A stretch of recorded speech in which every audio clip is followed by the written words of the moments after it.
gentlemen, welcome to the main event.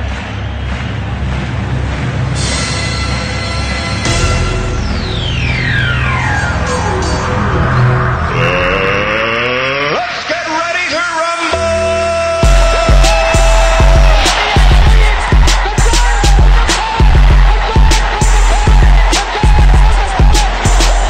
This one by Mattingly. Oh, hang on to the roof.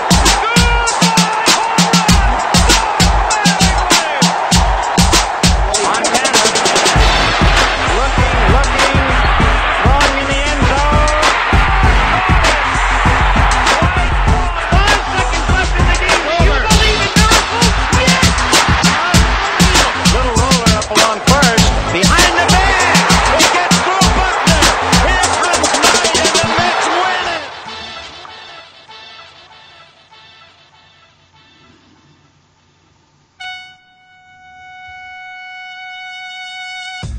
Yes, welcome back. This is Sports and Sorts. We are on Saturday morning. It is November 10th, and we are debuting live on YouTube with only 18 subscribers. I mean, we had almost 20 times that many followers on Facebook, but decided to leave Facebook and head to YouTube. You know what? That's a bold strategy, Cotton. Let's see if it pays off. Wait. It's a bold strategy, Cotton. Let's see if it pays off for him. Wow, you had that queued up? That was a good guess. I did. I am one of the hosts. My name is Shane Moore. And I'm the Bry Man. And we go live every Monday at 10 a.m., Wednesday at 11 a.m., Saturday at 10 a.m. on YouTube now. And you can find this audio-only version of this show on iTunes, iHeartRadio, anywhere podcasts are played. And today we got some NFL. We got a quick recap of the Thursday Night Football, NFL Sunday picks, where I hopefully start my comeback on the Bry Man. We also have some sorts to talk about. The Bry Man saw the Grinch this past week, and I'm assuming he's going to give a review on that. I will. I watched Adam Sandler's comedy special, 100% Fresh, and I will talk about that. And in the comments, put either your favorite Sandler films or the films that the critics hated or that, just did terrible at the box office. Put them in the comments. Let me know what you guys think about that. And or if you have a favorite Sandler song or a skit or anything like that he had on SNL, put it in the comments, and we'll talk about it towards the end of the show when we get to that comedy special. All right. Today, we got a great show. So let's go. You are listening to Sports and Sorts with Shane and the Bry Man. Yeah, I hit the right button. All right. Thursday Night Football. The Steelers stomped the Panthers. The Steelers stomped. They got out to an early lead. As I had said, I think they could very easily get out to an early lead, and then Cam's going to have to just throw, and that's just going to end up being bad for the Panthers actually got out to an early lead, and then the Steelers ran off 3 straight scores, and that was all she wrote. That was the problem. So the Steelers, they did this on a short week. I kind of had talked about on the last show where Cam does not have a good record on Thursday Night Football. When it's short weeks, he does not perform well. Now he is 2-4, I think, in the short weeks, and Mike Tomlin is now 8-4 in the short weeks. So the Panthers looked completely outmatched. We both got this pick right. We both picked the Steelers to win, so it improved both of our records. Other than that, do you have anything that you want to add about this? I mean, I know that Le'Veon Bell's coming back. He's coming back this week. Yeah, we've kind of heard the owner saying that for, I don't know. It seems like every other week we hear, Le'Veon Bell's coming back. Yeah. Now I think he really is, though. He actually has to at this point. It seems like it. Because with the rules around the franchise tag and everything, like he actually does have to come back this week. But I guess the question is he going to play? Are they putting him in? Do they need him right now? I mean, they don't need him, but let's just say he's another weapon. Yeah. But when you run off 52 points and you more than double up your opponent, who's actually a good team and has a good defense, to me that means you're running on all cylinders. Do you even need Le'Veon Bell? And what is this guy going to do to the chemistry of the locker room? I'll tell you what. To me, Le'Veon Bell needs to earn his way back onto this team as far as like legitimate playing time, and probably has to mend some fences with his teammates. And let's be honest, these are going to be his last, 6 or 7 games with this team. So, if he wants to go out on a high note, which would be to make some noise in the playoffs, maybe get to a Super Bowl, this is his opportunity to make things right. But if I'm the Steelers and the way they're playing right now with the chemistry they have, and they're going to run away with this division, I think, at this point. I'm not letting him really anywhere near that team, to be honest. I mean, I know that sounds kind of crazy considering, if we were talking fantasy, this is like, the consensus number one pick for the last 2 or 3 years. But the truth is, he put himself in this hole. He made this bed. He's got to sleep in it. I would be very hesitant to let him. At the very least, I'd be hesitant to put him in any kind of a timeshare. Maybe he gets a handful, 5 to 10 touches, but I really would avoid him. I really would. I'm absolutely with you. I think that he is 100%. It's going to be tough here. I mean, the only thing that could be good for them is, Connor got hurt. He got a little hurt this last game. Had to go in the tent, get looked at for his head. Got a little bit of a head knock on Thursday night. Yeah. They brought him back, and then they took him out of the game a little bit earlier. But I think that was more of a precaution. They had the game well in hand. They didn't have to worry about, really pounding the ball anymore, or even using a running back at that point in time. I mean, it was really, the game was so far in hand. They just sent him back into the locker room early. But so the only good thing that can really come of this is if you use Le'Veon Bell right now as a backup. I mean, he's great. He's absolutely great. Yep. But with that being said, Connor has been just as good his production's been just as good, if not better. So I don't know. I would have to say you got to keep rolling with Connor, and then if Connor gets hurt, he has an injury or something like that, then you have the ability to just slide Le'Veon Bell in there, and that's great because Le'Veon Bell was playing to a Hall of Famer. Sure. He was playing like a Hall of Famer. That's just how he was playing. So I don't know how you can. I mean, obviously teams have done it. You have Kamara and Ingram. You have many teams who do that. Damien. Thanks, Damien. Thanks, Damien. I appreciate that. Hey, he's watching on YouTube. That's great. All right. So I just don't know what you gain really by adding. I mean, from a sheer production point of view, if you look at what James Conner has given you to this point of the season, what are you gaining by adding Le'Veon Bell? Because if you're adding him in, that means you're taking away touches from Conner. Yeah. So I think at best it's a wash. I think at best you could have a shared running back situation where they're both getting equal amounts of carries, but the production pretty much stays the same. Yeah. But you're just getting Le'Veon Bell back. And by the way, I'm sorry, but there's no way that guy's in playing shape right now. No. It's just not. No. There's no way. And they could have something happen like what happened to Des Bryant. I mean, he could come back, start playing, and get hurt right away. Because practice and tear an ACL. Speaking of which, there's that news too about Des Bryant. You know what's weird? I've never been a huge Des Bryant fan just because of the way he kind of, in general conducts himself. But I do genuinely feel bad for him here because actually partially because I wanted to see him play on the seats. I wanted to see Drew Brees throwing to him. There was something intriguing about that, and I feel bad for the guy. I really wanted to see that kind of work out for him, but maybe his career is done at this point. I don't know. Yeah, we both said that. I mean, we both were kind of like, we think that this could really propel the Saints into being the best team in the league by far. But now there's talk that Brandon Marshall might be. Yeah, I heard about. It'll be interesting to see if he gets signed sometime soon. When you hear names like this too, guys like Des Bryant, guys like Brandon Marshall, and you think, older receivers past their prime, but wouldn't you like to see those guys with Drew Brees who could, He's one of the goats. He's one of the greatest of all times. He can fit a football into a pinhole. I mean, his accuracy is nearly second to none in this league. And it's getting better with every year, which is It crazy. seems to be. I mean, he's somewhat defying Father Time a little bit, but I think Brandon Marshall would be a decent pickup for them too. But there would have been something special about Des Bryant though, because Des would have really stretched the field more. At least that's I think how they would have tried to have used him. Yeah, he's a big body. He's not fast anymore, but no, he's not fast. But he still would have been that kind of guy to pull the corner deeper into the secondary and drag a safety with him. And, but it would have been fun, too, to see what that would have done for Michael Thomas, because I think that would have opened up things for Michael Thomas even more. Yes. But that could still happen with Brandon Marshall. We'll see. The Saints, I don't know that the Saints need either of these guys. They're in good shape either way. All right. Let's move on. We're going to go on to Sunday picks. We have our Sunday picks, the Week 10 edition. I'll go first. I took the Jaguars versus the Colts, Bortles versus Luck, and the Colts have been solid and only getting better as the season goes on, as good teams with good coaches do. And I've said that before.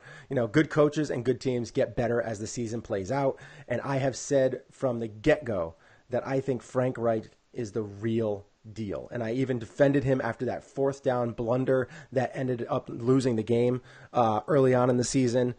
And I think the Colts, their pass rush is one of the best in football. The Jags O-line is not good, which means Bortles will be running for his life. And I know that's where he kind of has his most success, is when he's kind of moving around the pocket and everything like that. But I just feel like this game is going to be rough on Bortles, rough on the Jags. Things are just not going well for them. The Jags have not been stopping the run, so Mac should have a great day. I don't know what your fantasy situation, if you have him, I would definitely play him against the Jags O-line. D-line. Luck's O-line has given him tons of protection this year. And this is a guy who used to get sacked like 4 times a game. And now he's only gotten sacked 10 times all season. Yeah, if you got Jack Doyle, get Jack Doyle into your fantasy lineup. Yeah, that is incredible. And the Jags don't trust their quarterback. The defense is on the field way too much. I don't know. I have no idea what Fournette's going to give you. So I like the Colts all the way here at home, winning 34-23.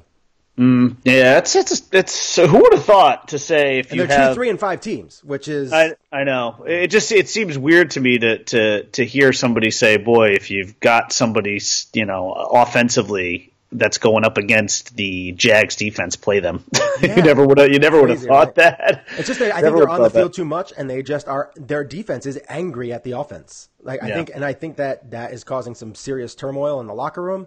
Yeah. Their defense was talking a lot at the beginning of the year. They haven't been showing up, so they're getting angry about that too. So I just see that these are 2 teams that are going in 2 opposite directions. Like the Colts are obviously heading towards a playoff berth, whereas the Jags are just sinking, going. You can add the Jags to the list of Florida teams who need a new starting quarterback. So because there may be 3 of there may be 3 of them. Is that a segue? Are you leading into a certain game? No, actually, I was going to go with my first game, which was not that one. So let's go with. All right, you know what? Too. You're right. It was. So let's just do it then. Go with the segue. I'll go with that game first then. Dolphins on the road to play the Packers. Brock Osweiler on the road in Green Bay, getting his first start ever in Green Bay as a member of the Miami Dolphins, going up against a Packers team that's probably pretty mad right now. This game just has absolute blow up your organization disaster written all over it for the Miami Dolphins. I don't know what the spread is on this game. I guarantee you the Packers are covering it. I've got this one at 38-12 Packers, and I think Aaron Rodgers is going to just go bonkers. If you have anybody on the Packers, anybody, play him. If you have their punter, no, don't play him. He won't be used much. Just get everybody in on the Packers. I mean, if you've got Rodgers and Cobb and Devontae Adams and Aaron Jones, just play their whole offense. Just grab the whole offense and play it. Jimmy Graham. It's going to be a nightmare of a game for the Dolphins defense. The Dolphins are a total mess right now. I mean, if you had told me at the beginning of the season that they'd be 5-4, I would have probably been pretty shocked. Mm-hmm. And I also probably would have told you, well, it's probably the worst 5-4 in the history of the NFL, and that actually would be the case. They are absolutely horrible. There's no chance here for Miami. No chance. I mean, Osweiler's going to. I mean, the Packers defense isn't even all that great. They're really not that great. Period. But this will present no challenge to them. Brock Osweiler is not a dynamic quarterback. very little that he can do. He does less than Tannehill, and Tannehill doesn't do much. I mean, at least the one thing Tannehill can do is move left to right and actually has some speed. And that gives you a little bit different of a dimension. Osweiler is essentially a pocket passer with very little mobility. He's a big body, but very little mobility. That'll play into the Packers. Whatever strengths they have on defense, it'll play into it. And I expect Rodgers just to be able to move the ball very, very consistently against this Dolphins defense, which is just horribly banged up. I mean, the Dolphins are, again, I'm never one of those people that likes the whole injury excuse, but man, oh man, this Dolphins team is just decimated by injury. Both sides of the ball, just completely decimated. They literally had their best player, in my opinion, my favorite player, Rashad Jones, literally quit on them last week. He took himself out of the game and quit, stopped playing. Now, apparently it all got sorted out. Him and Gase had a nice little talk and everything's good. But I'll tell you what, if you have a guy like Rashad Jones, who to me has been the heart and soul of that team for the past 5 years, probably the best player on that team, and he quits on you, don't get me wrong, that's an indictment on him, but that also says something very much about your coaching staff and very much about your head coach, and the fact that this head coach, Adam Gase, is very, very quickly starting to lose this team. 38-12 Packers, and it could be worse. So you almost had your own Vontae Davis situation. Yeah, but at least Rashad didn't quit the game of football at halftime. He just quit on his team during the game. Neither is very good. It's not what you want. It's not what you want. Hey, what do you know? You had one guy who was a former Dolphin, Vontae Davis, who quit on his team, and then you have a current Dolphin, Rashad Jones. Must be a Dolphins thing. They're putting something in the water in Miami. Florida water is terrible. Quitter water, I guess. Quitterade. The water down there is terrible. So it's Quitterade. Yeah, seriously. So what did you have at the score? 38-12. Whoa, that's brutal. Or you could just put a lot to a little. 38-12. That's brutal. That's a big time loss. All right. So I will get into the next game. My game is Seahawks versus Rams. And look, I love Russell Wilson. I think he is a phenomenal quarterback. He's got great mobility. He's got an accurate arm.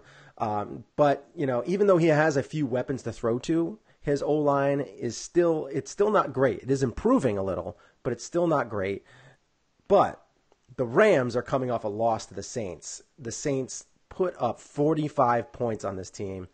They were a bit embarrassed. This is a team who was a favorite to go to the Super Bowl, and they lost to the Saints 45-35. That's a lot of points to get put on your team, where the Rams pretty much score about 30 to 35 points every game.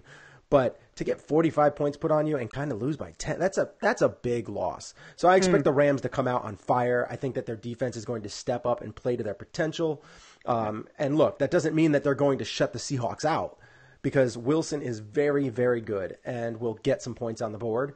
Yeah, he will. And even he'll do that even against the best defensive teams. But the Rams, they should be hungry. They want to show the league that they are not complacent. So I feel like I expect a big game to come out of Gurley, Goff, and company. I also expect a big game out of like Aaron Donald, Sue and Marcus Peters. I think they're going to play up to their potential. So with them coming to work prepared and hungry, I expect the Rams to do some damage to these Seahawks and win 32-20. And I will be shocked if they don't win by at least 10 points. Yeah, I'm with you on that one too. And this is an interesting game for the Rams. You knew at some point they were going to lose. They were not going to go undefeated. It just doesn't happen. And now the question is, how do they respond? How do they get off the mat from this? And I think they probably take it out on the Seahawks. I'm with you on that pick. Yeah. My second game, which is speaking of Saints, actually, is Saints at Bengals on the road. Interesting matchup. And I actually have this being a close game. And I almost and part of the reason why is because I don't think the Bengals are that bad of a team. I think they have talent. They're sort of like a well-balanced team in terms of defense and offense, but they're just not particularly great at either of those things. Yeah. But they're relatively well-balanced. they're a solid team. They're kind of a slightly above average team, and now they're getting it. Playing a team that came off the biggest win of the year. They're on a big high. And the only other reason why I think this could be a close game is because the Saints might have a little bit of a hangover from that game. Mm-hmm. I mean, it's almost like that was clearly their biggest game of the year. And in beating the Rams, they also put themselves in a position where, now they're kind of in the driver's seat for home field advantage. Yeah. So it was a big, big win. Now the question is, will there be a hangover? I don't believe so, at least not in terms of the result. I think the Saints win this one 30-27 on the road. I'm not sure what the spread is on this game, so I don't know if I have the Saints covering or not. Probably not. I would imagine the spread's a little bit higher, but the bottom line is the Saints are going to score. The Saints have the ability to move the ball no matter what, and they're going to move the ball here. They're not going to have any problem being able to put points up on the board against this Bengals D. I mean, no matter what the hangover is, they're going to score points. There's too many weapons. There's too many guys. It's just not going to happen for the Bengals. And I do think the Saints are going to be a little skittish and a little bit lackluster early, but they're going to get it together and they'll win this game. I mean, it might be one of those games where even though they win by 3, it could be like a late score by the Bengals that gets it that close. But yeah. I have the Saints winning this one though. All right. Well, the spread is about 5 points. So okay. So I guess I don't have them covering, but yeah. I actually would probably take the Bengals this week if I was going to be picking that game. I looked at that game. I was like, if I took it, I would probably go with the Bengals because the Bengals do play well at home. And I think the Saints, after that big game, then losing Des Bryant, trying to find another receiver like Brandon Marshall, I think that they might come out and be a little flat. And that's where I can see it. The Bengals play really well in the first half, and they are going to need to take kind of a commanding lead because you do not want to give Drew Brees any kind of opening. Yeah, see, what I think is unfortunate about when you play teams like the Saints and the Rams and let's say you get a quote-unquote commanding lead. Yeah. The problem is then you force those teams to throw. Mm-hmm. But that somewhat plays into the strengths of teams like when you have quarterbacks like Drew Brees and Jared Goff, forcing them to throw. He's got two guys that he can dump off to at any point in time and take it to the house. I mean, Kamara is so dangerous. So dangerous. Honestly, I would rather be in like a close game with those teams than a game where you're up big and then you sitting and watching them come back because that would drive me bonkers. It happens a lot. It happens a lot with the Bengals. It does. Yeah, so they get up early and then they had struggle in the second half, which is and that's part that goes to Lewis. I mean, he's not good at the long term. Like he's always good at the beginning of the season and struggles in the second half. And it's because, when you don't have that great game preparation, that happens. The same thing they do great job in the first half. They're very well prepared in the first half, but when it comes to the second half and having to make, game changes and all that kind of stuff, they struggle. They really do. They did it once against the Dolphins this year. You were able to watch that and were very disappointed with how that game turned out, I'm sure. But, it's very rare that they do things like that. Disappointed with every Dolphin game I watch. There has not been one satisfying. They have 5 wins this year. Not really one of them has been satisfying. Although the Bears win, I enjoyed the game, but it wasn't really a satisfying win. Right. I mean, it was an enjoyable game. It was a fun game. It was crazy. All right. Well, let's get on to Sunday Night Football. I'll tackle this first. Sunday Night Football, Cowboys versus Eagles. And Cowboys fans, do I feel bad for you this week because you had a bad week after another poor performance out of your team. Your coach is on the hot seat. There are more questions about Dak than ever, and it's just not a good situation right now, and it's about to get worse. The Eagles have come out of the Super Bowl fog that they were in, that haze. They are out of it. Carson Wentz is healthy and playing like a badass once again. As a matter of fact, the chief exports of Carson Wentz are touchdowns and pain. I got another one. You want to do another one? Sure. The opening scene of Saving Private Ryan is loosely based on games of dodgeball Carson Wentz played as a child. Oh, my God. Anyway, Wentz has gotten his team back running on all cylinders and has a new and improved weapons like Golden Tate. Golden Tate, who jumps right in and might be their most dynamic and versatile weapon right out the gate. He's another Alshon Jeffrey. It's like another Alshon Jeffrey acquisition. He's faster, and you can do you can have a lot of flexibility with him. He is a better version of Aguilar.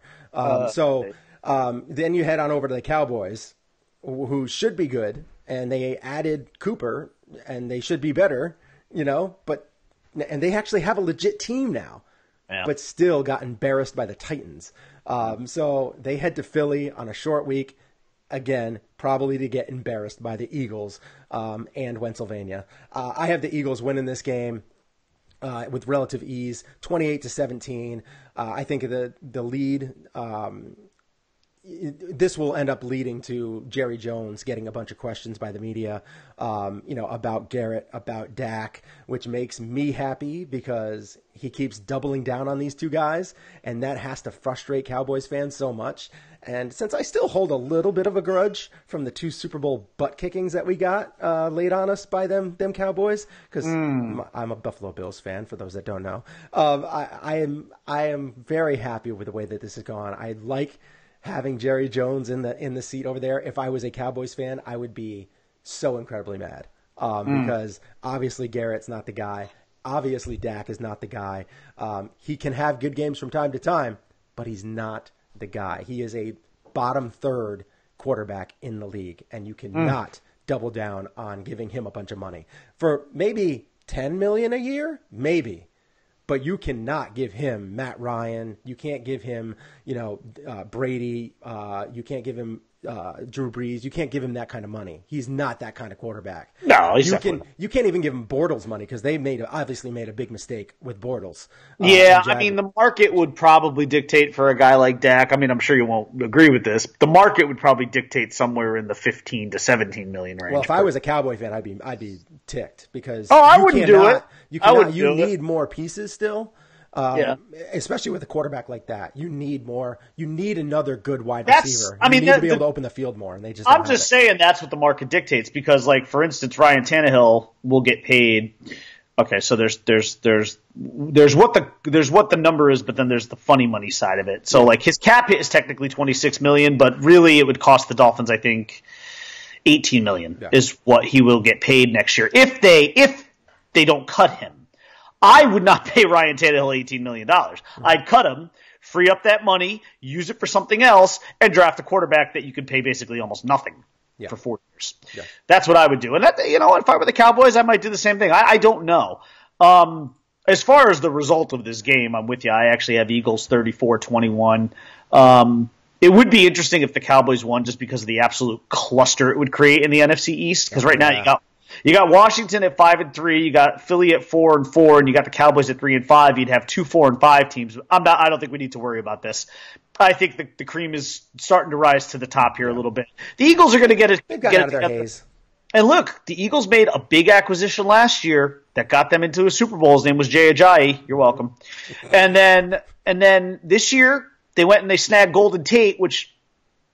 I'm somewhat surprised. I mean, I know the Lions are bad. The Lions are 3-5. They're not a good team, but that's just not a guy I would have necessarily traded. But hey, look, you know what? I don't remember what they got in return, but look, the Eagles are doing like Eagle kind of things. It seems they're making moves at the trade deadline to bolster their offense. Make another run. Now look out. Now look out because you've got their running back situation is still a little bit scattered, but you've got good weapons. I mean, Wentz has good weapons. I mean, you got Jeffrey, Ertz, and now Golden Tate. Yep. I mean, you could really spread out a secondary with these guys. I mean, no matter who their running back is, whether it's Smallwood or that other guy Grant or whatever, they should be able to make that work.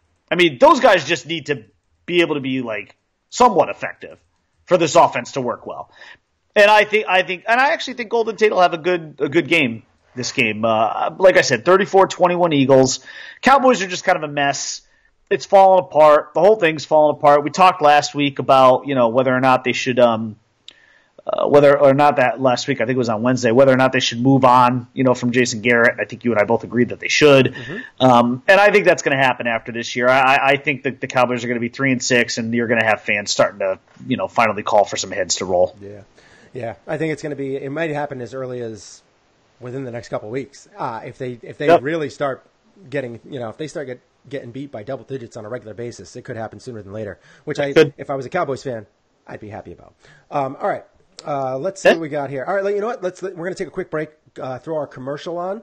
We have a 30-second commercial my brother did for us a little while back, and then we will come right back after that with our reviews of The Grinch and Adam Sandler's comedy special. If you haven't, already, go and throw in the comments and put in whatever your favorite movies are of his. If there was movies that got totally trashed by critics or just bombed at the box office, but you still loved, just throw them in the comments, and we'll talk about them at the when I get into the Adam Sandler part of the show.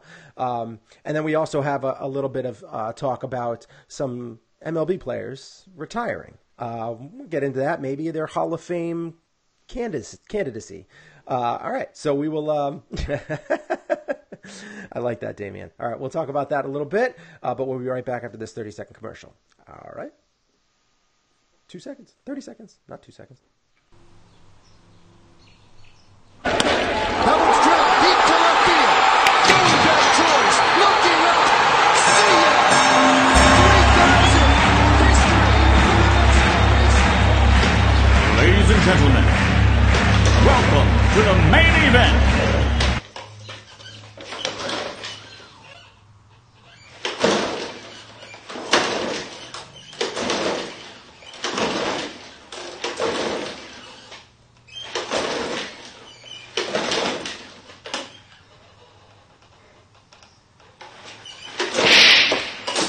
Sports and Sorts with Shane and the Bryman. 75% sports and 25% sorts.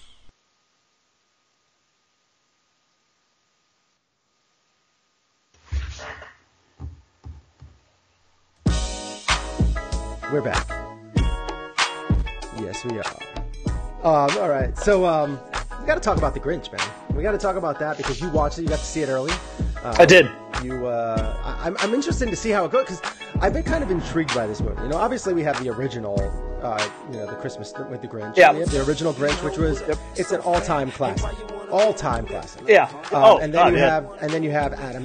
You have Jim Jim Carrey's version, which was also pretty good. It was different, weird a little bit, but it was still good. I liked Jim Carrey's version. Jim Carrey did a very good job with that.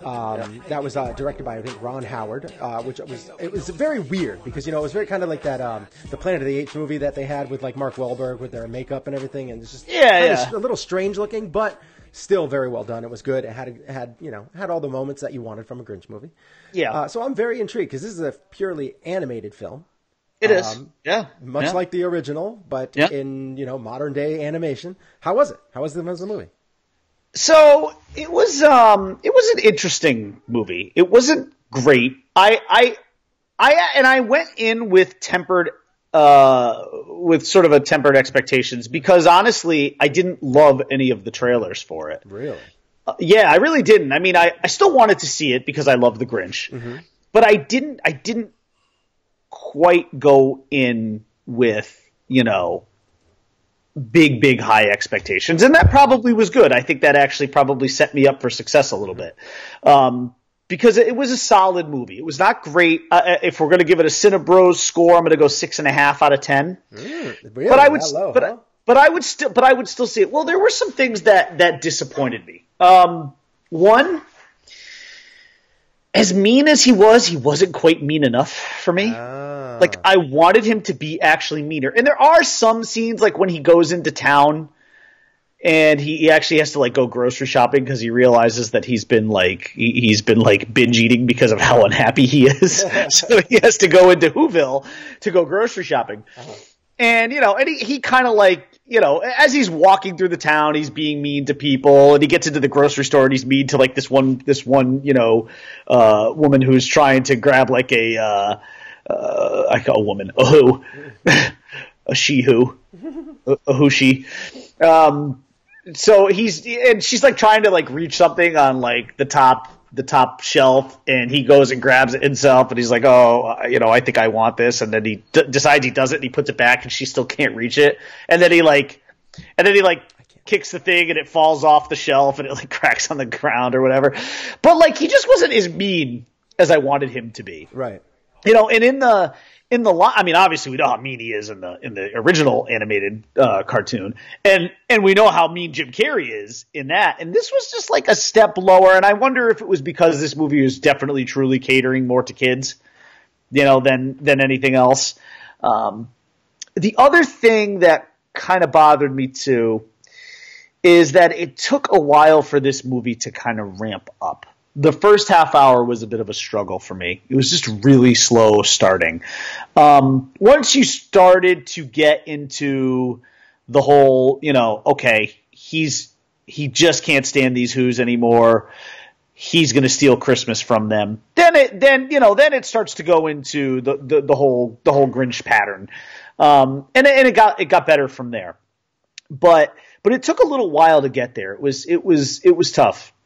And I think probably one other thing that I didn't love was I wanted it to be funnier for adults, because most of these kids' movies that we see that come out now aren't just catered to kids like my daughter's ages, 9 and 12. They're catered to adults.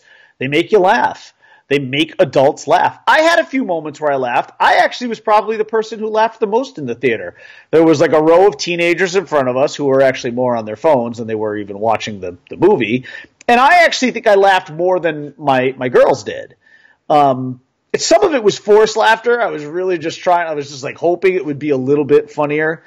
But it lacked a little bit, and like Benedict Cumberbatch, who was the voice of the Grinch, he was only okay.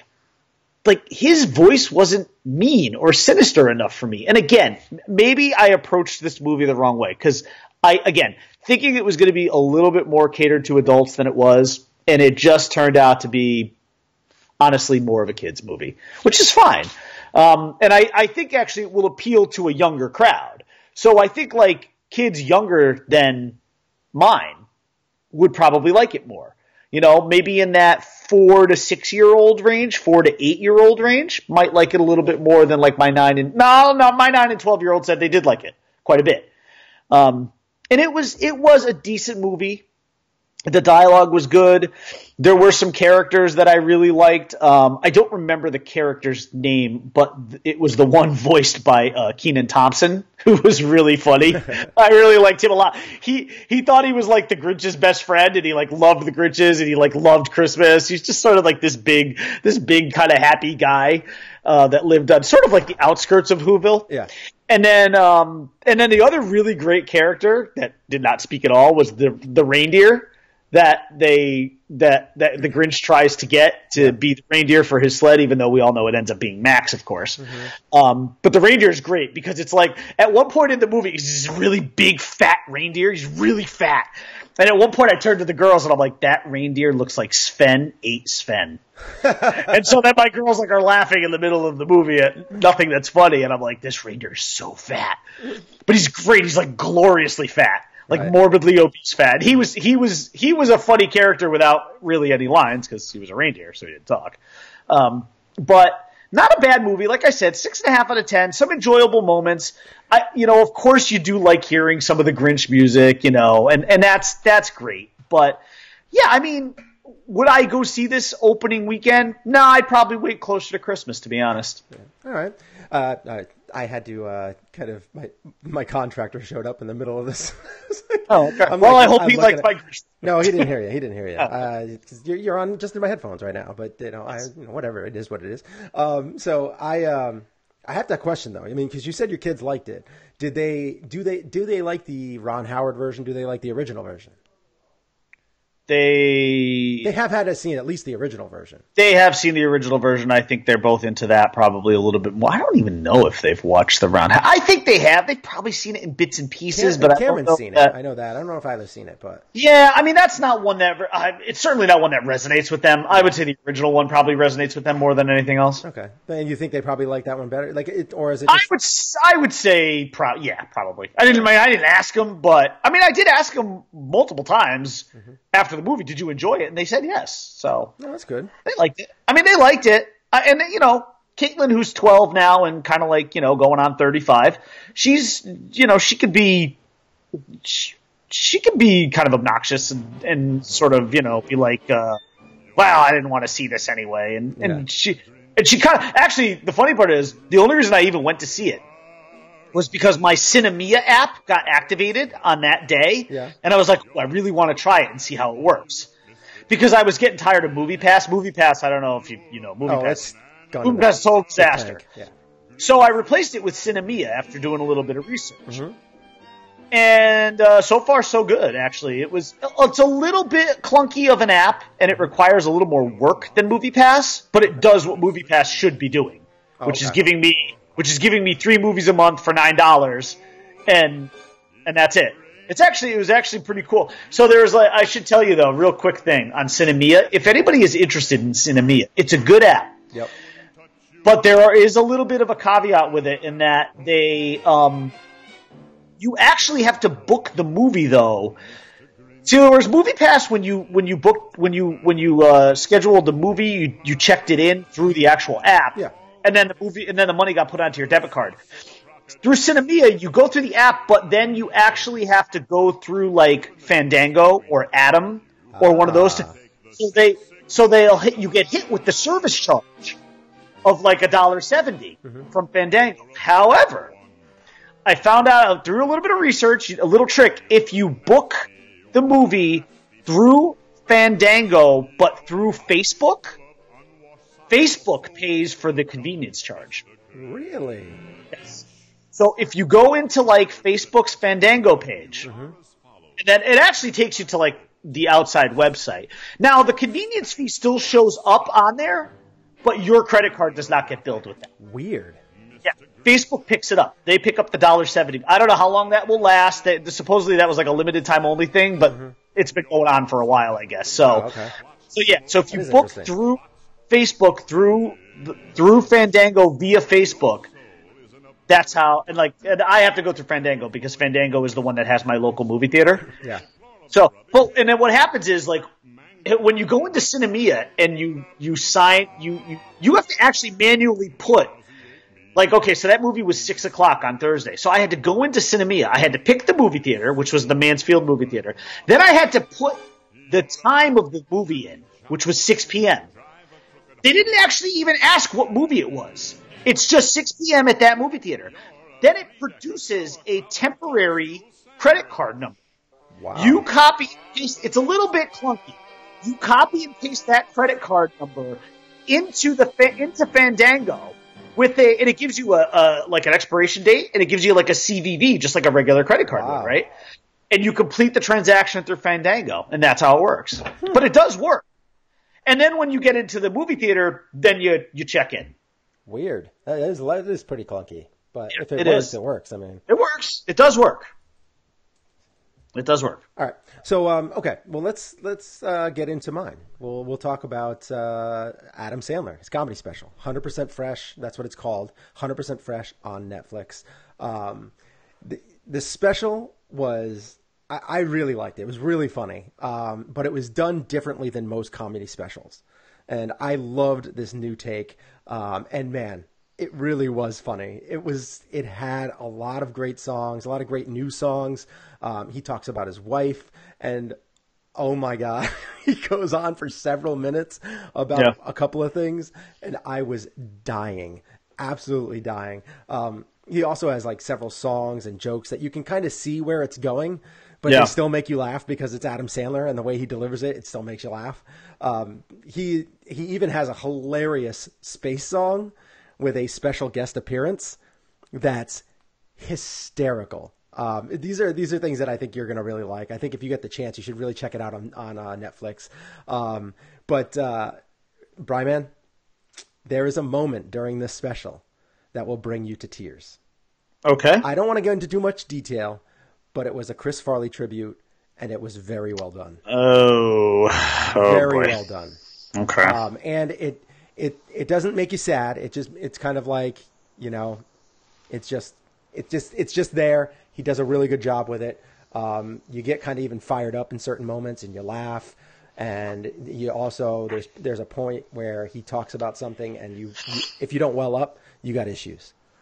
I'm sure I will. I mean, there's a certain like kind of moment in the middle of the song where he says something and it's just like, boom, well up, like guaranteed. If you weren't already welling up before that. So, it's really great. But what I really wanted to get into here is, as I was watching this special, I realized, like, man, Adam Sandler has really just done it his way. So in the background, I'm going to play a little something here. Let's see if I can find it. Let's see. Frank Sinatra. There we go. I'm going to play a little Frank right here because he is really, Adam Sandler has really done it his way. He gets, roasted on Rotten Tomatoes and just doesn't care. He just keeps making films with his buddies and does it his way. He has had people, including myself, saying they wish that he would do some real acting, like quote-unquote real acting, and do more stuff like Punch Drunk Love because he was so good at it. But you know what? He'll do it when it feels right for him. He has never wavered from what he thinks is right for him, his family, and his friends. And for that, I applaud him. And I love mostly like everything he does, whether it's Pixels, Spanglish, Happy Gilmore, The Waterboy, Billy Madison, Anger Management, Click, this comedy special, or like the Netflix one that he did, Ridiculous 6. I thought it was funny. It was ridiculous, but that's what I thought. That's what I thought it was going to be. We're going into it. And I could go on and on about all the movies he's done, the SNL skits and everything like that.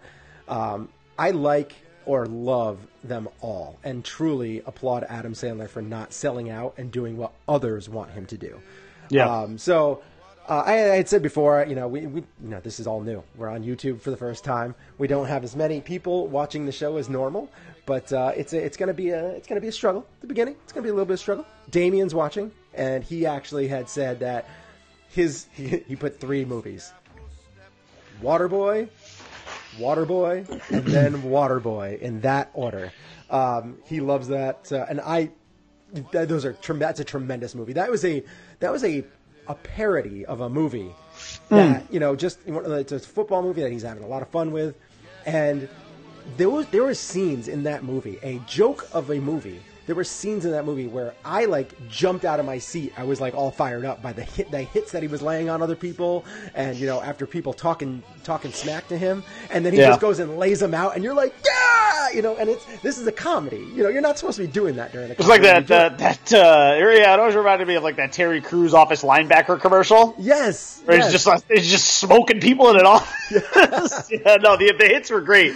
They were so I love great. The Waterboy. So well done. The medulla oblongata. And what's yours? What do you have any favorite Adam Sandler skits? Wedding Singer. Yeah. Wedding Singer all the way. It's always been Wedding Singer. It always will be Wedding Singer. I'll never forget actually seeing that movie for the first time in the movie theater. I was with my friend. Him and I went and watched it. We laughed our asses off. Yeah. I still can watch it and laugh. It's just to me that is. I know objectively it's probably not his best movie. I know that's probably reserved for Happy Gilmore, Billy Madison, and I love those movies too. I do absolutely love them. But that movie is just magic to me. The music is great. It's 80s music. Fun, yeah. So you got him singing a lot of that. Him and Drew Barrymore are like the poor man's version of Tom Hanks and Meg Ryan. They're just they are, but they're fun, but and they're like rom-com darlings. They really are. They're perfect together on screen. You I remember that movie ending and being like, God, I really want Adam Sandler and Drew Barrymore to get together in life, because I just feel like they would be. And the one thing I have always loved about Sandler, always loved about him, he casts himself with women who are way too hot for him, and good for you, dude. Jennifer Aniston. Because you're at it. Oh my God, Jennifer Aniston. Kate Beckinsale. I mean, it's just nuts. Hey, man, you know what? The media, he has not been a media darling by any stretch as far as the way his movies have been rated. But you know what? He's the one getting the last laugh on every single level. Mm-hmm. I mean, on every level. His movies make major coin. I think they're funny. Fans like him. The only people who don't really seem to like his movies are critics. And you know what? Who cares? Who cares? I enjoyed Pixels a lot. And that movie Pixels is great. My kids love Pixels. Love Pixels. My son has a poster in his room of Pixels because it was fun. It was a lot of fun. It was fun. It was great. Him and Josh Gad and that other really incredibly hot woman. Peter Dinklage was great too. And then I mean, it was just and then actually I loved Kevin James as the president. I thought that was really funny. But you know what? Sandler's great, man. He's one of those guys when, we'll miss him when he's gone. I don't mean dead, but I mean if he ever retires. And he actually does talk about retirement every now and then. He was on Howard Stern recently. And he said something to Howard about wanting to just kind of walk away when he was in his early to mid 50s, which I think he's actually about there now anyway. Now, yeah. And I guess his wife, thank God for her, has encouraged him not to. Yeah. Just keep doing it until it's not fun anymore. Right, yeah. But it looks to me like Sandler's having a good time, and I fully intend to watch 100% Fresh because I've heard nothing but good things. If you watch that, I mean, you're gonna love it. You're gonna love it. You're gonna absolutely have a blast. I'm with Damien on Little Nicky too. I love Little Nicky. Yeah. Little Nicky's great. It's great. I don't think it's great, but it is. It is what it is. Funny. I mean, there's so many. Mr. Deeds. What's the one where he plays the father? Big Daddy? Big Daddy, yes. Big Daddy. That one's great. Good. There's so many good movies. So many. You could go on for on. My favorite is mine's Happy Gilmore. That's my favorite. I mean, to me, there's more hits than there are misses with Sandler. I would say 99% of his movies are hits. They hit his audience perfectly well. Generally. Even Pixels, which was probably cost a little bit too much to make because – it still made hundreds of millions at the box office, 200 million, I think, or something like that. What's the one remote where he's got a remote control? Click. Yeah, see that one. That one I did. Yeah, that one I didn't love. I liked it, but it wasn't what I thought it was going to be. And then what was the more serious, serious movie that he did? Punch Drunk Love. Yeah, Punch Drunk Love. That one didn't. I mean, that one he almost won an Academy Award for. Yeah, I understand. I know that was a different. I mean, it was a different kind of movie. I mean, to me, that was sort of like when Jim Carrey did Truman Show, except I absolutely love the Truman Show. I thought Truman Show was an unbelievable achievement in filmmaking. But yeah, I mean, Sandler for me he's primarily hit more than miss. What is this? I got banned. He got banned from calling into the Herd, the Colin Cowherd, for arguing with him that Little Nicky was good film. I am not a big Colin Cowherd fan anyway, so I used to like him, and then I think Colin Cowherd sort of became this parody of himself. I think Colin Cowherd thinks his you-know-what doesn't stink, and I'm not a big fan of him anymore. But Damien, honestly, if that story is true and you did get banned from calling it the Colin Cowherd, that's no big loss for you at all. Not even remotely. I like Colin Cowherd. I have a couple of his books, too. I have a couple of his books. I like it. I like him. I used to like him because I like the fact that he covers college sports a lot, which not a lot of shows do. Yeah. But I don't know. I like him. I liked it.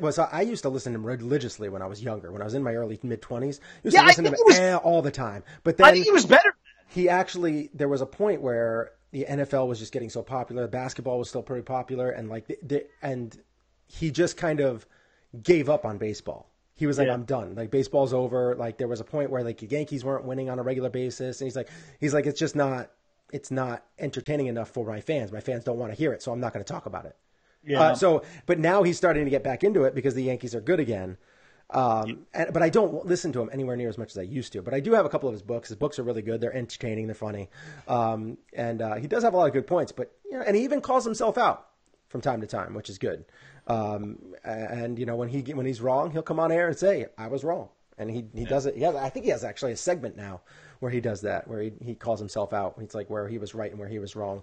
But I could do a whole show on how often I'm wrong. So anyway, I mean, we said we were going to talk about that, about a couple of films and stuff like that. And Happy Gilmore is obviously one of my favorite. I love that. Billy Madison is a lot of people's favorite. I mean, I liked Click with Kate Beckinsale and Christopher Walken. I thought that was pretty good. That's where the whole the Beyond part in Bed Bath and Beyond, they took that to another level. And it wasn't what I thought it was going to be as a movie, but I still enjoyed it and actually made me cry. That movie made me cry. I'm not ashamed to say it. It was very sad at certain points, but so it wasn't what I thought it was going to be, which is what I think turned off a lot of people. Because they're always expecting to see funny, goofy stuff or occasional serious movie, but this one was kind of billed as a little bit of a comedy, but ended up being kind of a comedy with like some sad moments in it. So it's just a little sad, but I liked all of his. I like almost all of his movies, and I just applaud him for this because this was the special is very different. Like my wife was watching it with me at the beginning. She didn't stay up for the Chris Farley tribute, which I want to show. I want to play for her later. Definitely, any tribute to Farley is going to have me in tears. I mean, I'm not going to cry. So. He basically plays a song. So it's very well done, but it was really good. And I'll have to watch that by myself. I can't have that by my kids seeing me. It's an hour and 15 minutes long too. It's not short. Yeah, no, that gives you a lot of stuff, and I'll give you a little hint on how it's done because it's a little confusing at the beginning because you see him jumping around from all these different events. Like he basically took pieces of his tour. Yep. Whether it's a small little club or a huge venue. Oh, he pieced it together? And he pieces it all together and does it with all these different audiences and how they're reacting to it. And like sometimes he'll cut in between two different ones and the same song or the same thing that he's talking about. It's interesting. It's really cool and really well done. And you kind of really get used to it as it goes on. And I was going to say, because that could be annoying if it's not done. If it's not edited properly. But it is. It's so well done. It's really good. I will check it out. I will check it out for sure. So now let's just switch on over to baseball. We have a couple minutes left. I don't want to spend too much more time on this, like 3 or 4 minutes. But Mauer is retiring. Chase Utley. Sorry, I heard the way you said it just made me think Princess Marriage. Joe Mauer is what brings us together today. Well, I'm not done yet. And love, true love. Okay, now you go. Joe Mauer is retiring, and Chase Utley also retiring, which kind of brings us to the point where these two guys, are they Hall of Famers? When it comes to Joe Mauer, I look at his numbers and I'm like, he was one of the best at his position for a little while. But I don't think it was long enough. And I think the only way that he was going to get in was if he stayed in long enough to get 3,000 hits, because that adds another little notch on your belt. That was the only way that I felt like he could get in. And he was probably going to get it if he played long enough, because he can still hit. He's not the 340 hitter that he used to be, but he can still hit. So I was a little shocked by Mauer's retirement, but Chase Utley, on the other hand, he doesn't have all the he doesn't have 3,000 hits. He doesn't have all that, but he does have a World Series ring. He's performed extremely well, had some of the biggest moments in postseason history. I think that you could make a much better case for Chase Utley going to the Hall of Fame than you could for Joe Mauer. What do you think? I think the opposite, but I don't think there's really a great case for either of them. What was funny when I was thinking about Mauer, I was like, God, he reminds me. The way his career played out reminds me so much of Don Mattingly, where he got hurt now, and it wasn't back issues with Mauer; it was concussions. And so they had to reposition him and put him at first base for 5 years. Right. But very much like Mattingly, he had this window where he was the best. You could say he was definitely Mattingly was like the best player in the game for 5 years, whereas Mauer was clearly the best catcher for like 5 years. And then I was like, oh, I should look this up. I want to see like just how much their careers really do parallel. Well, as it turns out, Mattingly and Mauer, yeah, they both won MVP awards. They both were 6-time All-Stars, and they were both multiple Gold Glove winners. Mattingly won 9 Gold Gloves, and Mauer only won 3, but very similar kind of career. Both of their careers really sort of derailed by injury. And Mauer was obviously just not the same guy production-wise when he had to go from catcher to first. And obviously the concussions, I think, had done their damage. And, and I think Father Time also stepped in a little bit there too. But also, I mean, the parallels of just the way these two guys conducted themselves and the way that they were really ambassadors for baseball. Yeah. Two class acts, And I think, unfortunately, that their Hall of Fame candidacies will probably be very similar, you know? I think Mattingly got decent amounts of votes at times. I think Mauer will probably get decent amount of votes. He could actually even get more than Mattingly did, but I just don't think either of these guys, Utley or Joe Mauer, are Hall of Famers. I think they're on the outside looking in. I think they're very good players. Chase Utley will look back at his career and probably be very fond of it. Like you said, he was a World Series champion. And I don't know, did he win? What? Was he the World Series MVP in 08? I don't remember. No, Cole Hamels was. Cole Hamels was, sorry.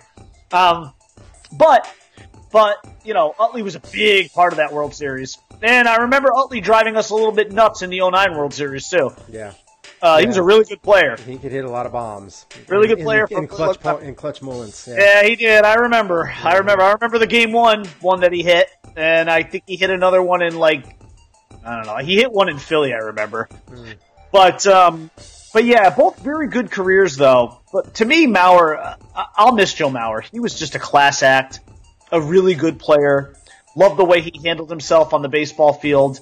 You know, both of these guys will be missed. You know, and for Mauer in Minnesota, because he played his whole career there in Minnesota, will really, really be missed by that hometown, you know, those hometown fans. That's a big blow to them. But I mean, they all knew it was coming. Yeah. But, you know, still, tough losses for baseball. Yeah. I mean, Mauer had a career batting average of .306, which is incredible as a catcher for most of his career. But never cracked the 1,000 RBI total. Only has 143 home runs in 2,100 hits. That, for me, with, what do you pay, 15 years? That's just not, I don't think it's anywhere near enough. I mean, yeah, he had some gold gloves. He had 3 gold gloves and 5 silver sluggers. But he won an MVP, which is, that's incredible. Chase Utley doesn't have that under his belt. He doesn't have an MVP. But you know what? He does have a World Series, and he performed very well in the World Series. Yep. I mean, I think he has something ridiculous. I had it pulled up a few seconds ago. Chase Utley has, what is it? 7 home runs in the World Series. Yeah. That's a lot of home runs. And that's in what, 2 World Series appearances, or did he get into the Dodgers, right? The Dodgers, right? 3 World Series appearances, yeah. And you know, that he wasn't even. It's not like he was a big role. I mean, that's the end of his career. This is where he's just kind of more of a role player those numbers are primarily with Philly in 08 and 09. Mm-hmm. Yeah. I mean, if anything, though, his World Series numbers were hurt by later on in his career. But, yeah, I mean, he was phenomenal. Never won an MVP, which is shocking because you could have always made the case that he was kind of the best, most consistent player on that team for a long period of time. But not Ron Howard. I can't remember his name. Now I have Ron Howard on the brain. What's his name? Mauer? Joe Mauer? No, Howard. Ryan Howard. Ryan Howard, yes. I couldn't remember his name.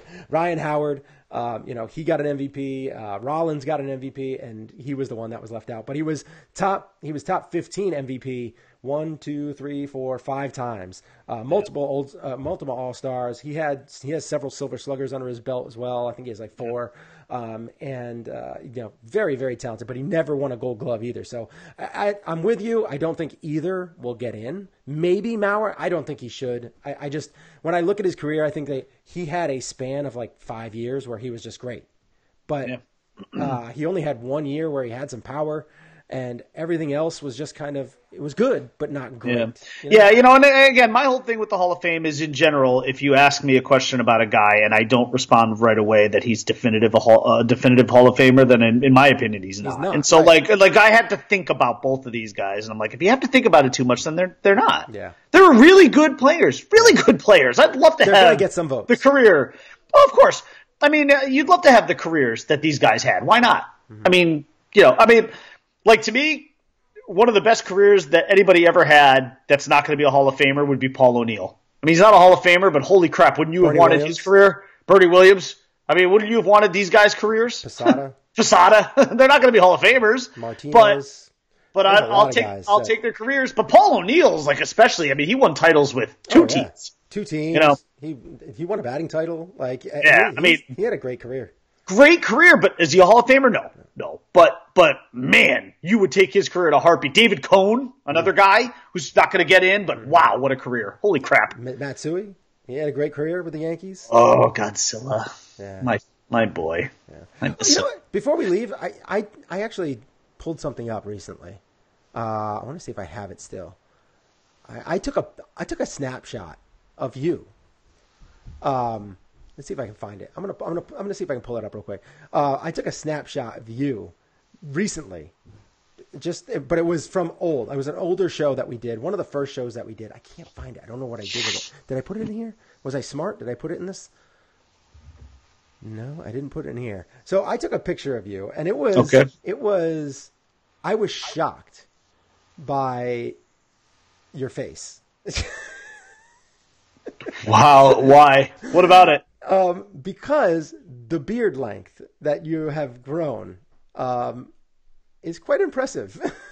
In the picture? Yes. Yeah. Oh, okay. Yeah, it was quite impressive. I'm looking to see if I have it. Maybe in the screen. I thought you meant right now Oh, because no, we're no. getting... Oh, I got it. You Okay. ready? All right. I'm gonna put it up I'm on the ready. screen. I am ready. Can you see? Not yet. You look so incredibly. You look so much younger. Let's see. I have aged a lot in the last few years. I can't. It's on the screen. I mean, it's I right know, on my face. It's right on my face. You know what? Part of the problem is too. I need to catch up here with where we are. What's going on? Hold on. What, that picture? Yeah. My beard is short. Yeah, you look so much younger in that picture. You look 5 years younger. Yeah, I guess. Just because your beard growth. Just because the beard. Yeah, length? This is from a couple months ago. Before Yeah, you no. start growing the beard. Yeah, you're right. I'm wearing the same hat too, which is funny. Yeah. That's. I had to point that out. I just had to point that out. Yeah, I guess a little bit younger. I mean, all the white here on the bottom. It's really. It makes your face look a little bigger. It It definitely makes the face look bigger. Yeah. There's no doubt about that. You look so much younger. You look like. Well, a different person. I'll look like that again in about a month or a month and a half. What do you do when I after shave. Christmas? Yeah, right the day after Christmas, I'll shave it. Yeah, it'll trim right down. There's a little talk about beard shaving and in the Adam Sandler skit. Yeah, and it's. I think you'll like it. But he's talking about completely shaving a beard. So you'll never really go to the skin, right? You shave it short, kind of like more groomed. I have more 5 o'clock shadow. That picture that you put up is about as short as it'll probably ever get. Yeah. So he talks about something. I think you'll like it because I think that you would feel the same way that what he talks about because he talks about his father shaving. Okay. Yeah. Okay. I think you'll like it. All right. So that's pretty much the only way I'm ever fully shaving again is I'm never going to, so I don't even know why I put it out there. But I would have to be really sure of my jawline in order to fully shave my face again. I don't really know what's lurking under here. Where's my jaw? Oh, there it is. Okay. Well, it's there. This covers up a lot. You really can't tell just how fat I am. Oh no. So Damian Dyden said, "Here's a question: How do we set the bar? If Jim Rice is in, should Mauer be in?" I think Jim Rice. I mean, the dude had almost 1,500 RBIs. That 80 home runs. I don't know. Jim Rice was an easier case for me. That was one of those ones where you asked me, and I was like, yes. 2,400 hits. I mean, and he had in 16 years. I mean, in 16 years he put up much better numbers than Mauer did. Yeah, no, to me, actually, Jim Rice was kind of a no-brainer. I felt pretty strongly about his candidacy. He's got one MVP. He's got several. No, it was all there. It was all there for him. It was all there. Yeah, I don't think Mauer's numbers are. I mean, it's just not a. Mauer's 8 times he was in the top 20 for MVP. Mauer's one of those guys because of the position he plays. Mm-hmm. It's debatable, Yeah. Because he was a catcher. Right. Other than that, I mean, Posada's somewhat debatable too, but he doesn't belong. He's debatable. I'm almost he's one leg over the fence, but I can understand why people won't want to vote him in. Yeah. Sure. He was never the greatest because he went up. Unfortunately, he was in Pudge Rodriguez's tenure. I mean, it's tough to get in when you have that guy that you're going against. But you put their numbers together, and it's not that far off. And granted, Pudge was a much better defensive catcher. Yeah. But see, Pudge, that's a no-brainer. Yeah. That's a no-brainer. That's a no-brainer. Like, I think Jorge Posada, you could make a case for him. I think you can make a case. I think you can make a better case for Bernie Williams. But yeah, you could. Bernie really Williams did. The only thing that was bad about his game was his arm. That was it. Yes. Everything else, he was that arm was awful. Oh my God, I hated watching him throw. It was so bad. He would fly around the outfield like a deer. I mean, he was like. I legit think I think I actually have a better arm than Bernie did. I really do. Yeah, I think I throw better left-handed. I think Johnny Damon might have had a better arm than. Oh my God, Johnny! I know I had a better arm than Johnny Damon. I know I did. No, that's not even debatable. I mean, you saw Johnny Damon throw. Damien could probably tell you that too. I mean, Johnny Damon. Oh my God, it was so awkward. It was like, wait a minute, how is this guy a big league player? And then you realize, because he's just a really great hitter. He's a good defensive player. He just can't throw the ball. Can't throw. Just couldn't throw. Yeah. Unbelievable. I mean, he's like Zoolander. Some people just can't turn left. All right. Thanks for listening to the show. We'll be back again on YouTube on Monday. We'll be talking about what we have learned from their Sunday picks and what we learned from Sunday football in general. And then hopefully we'll get some moves. We'll get something going on baseball where there's some moves that are getting made and all that kind of stuff. I doubt it's going to happen before I think we're going to be. I think we're waiting until the winter meetings here. But we'll see what we got, and when we get something, we'll talk about it. So. If you guys have anything that you want us to hear about, throw it in the comment section. We will talk about it on the next show, maybe, if we have the chance, and hopefully we'll get to it. But in the meantime, you can catch us on Twitter, at Shane and Bryman. You can hit up on Facebook at facebook.com/Shane and the Bryman. You can hit me up on Twitter, at Einhornisfinkel. You can hit me up on Twitter at _Bry_man. And you can also find our podcast wherever podcasts are played. That's iTunes, iHeartRadio, TuneIn, all those places. You can also hit us up on our website, which is www.sportsandsorts.libsyn.com. And, other than that, we will see you on Monday at 10 a.m. We will do our show. It'll be 45-ish minutes to an hour tops. And, we could go a little longer on Monday. I actually took Monday off. So Veterans Day? Veterans Day. I took it off. Kids have it off. I had another day I had to take off in the year, so I decided to do that because all my Christmas time's already scheduled. So I had one more day. I was like, all right, let's just do it on Veterans Day. It seems to make sense. Cool. Well, maybe we'll guarantee an hour. Maybe. All right. I'm sure we will now that we know. Yes.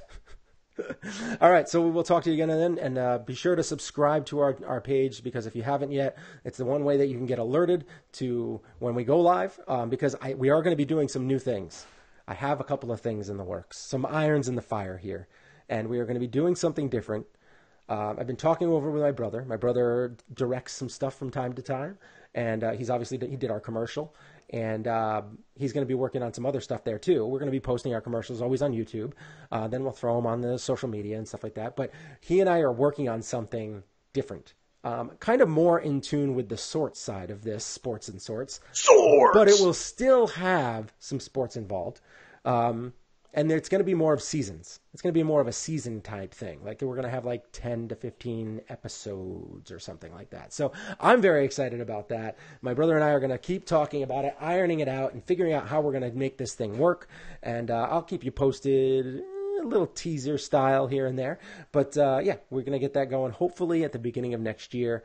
But in the meantime, like I said, hit us up on all the social media platforms, and we'll see you again on Monday.